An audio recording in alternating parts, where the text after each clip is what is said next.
সময় খানা চলে আসছে, আর লম্বা কথা সময় নেই। আমার আজকের কথা ছিল, আমি আগামী মঙ্গলবার দিন ছুটি চলে যাচ্ছি। আমার কথা হলো সবার কাছে দোয়া চাচ্ছি, এবং আমি পিছনে আমার যদি কোনো ভুল ত্রুটি থাকে এর জন্য সবার কাছে ক্ষমা চাচ্ছি এবং আমার কাছে ক্ষমা চাচ্ছি। এবং কোনো কিছু নিজের দায়িত্ব পালন করতে গেলে একসময় একজন একটু কিছু বলতে হয়, কারণ আসলে ব্যক্তিগতভাবে আলহামদুলিল্লাহ সবাই এখানে সমান। আমার অন্তর থেকে কেউ এখানে বেশি মানে মর্যাদাশীল, কেউ কম, এরকম না, সবাই সমান। কিন্তু দেখা যাচ্ছে একটা দায়িত্ব পালন করতে গিয়ে একটু বেশি কম হয়, জন্য কথা বলতে হয়।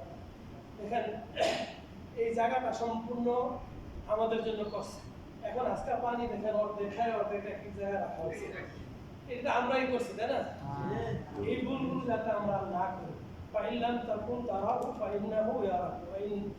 আল্লাহ সুবহানাহু ওয়া তাআলাকে ইবাদত করতে হলে মানুষের কয়টা জিনিস লাগে? এক নাম্বার আল্লাহর জন্য ইবাদত করতে, দুই নাম্বার কি তিন নাম্বার যে ইবাদতে ইখলাস নাই ওই ইবাদতের কোনো মূল্য নেই। ইবাদত কি শুধু সালাত আদায় করা, কোরআন তেলাওয়াত করা, জিকির আজকার করা? আমার আপনার প্রত্যেকটা কাজে, প্রত্যেকটা ব্যবহারের মধ্যে ইবাদত হতে পারে যদি সেটা ইন্নামা আমালু বিনিয়ত, মানুষের নিয়তের উপর সবকিছু নির্ভর করে। নিয়তটা যদি সহি হয়, আমি যদি একজনকে এই জন্য ভালোবাসি যে সে দিনকে ভালোবাসি, তাহলে আল্লাহ তাকে ভালোবাসবে। এবং পৃথিবীতে এমন কোন মানুষ আছে যে আল্লাহকে ভালোবাসে না? ইহুদি নাসারা খ্রিস্টানদের জিজ্ঞাসা করেন আল্লাহকে ভালোবাসেন, সে একবারকে বলবো আমি অবশ্যই আল্লাহকে ভালোবাসি।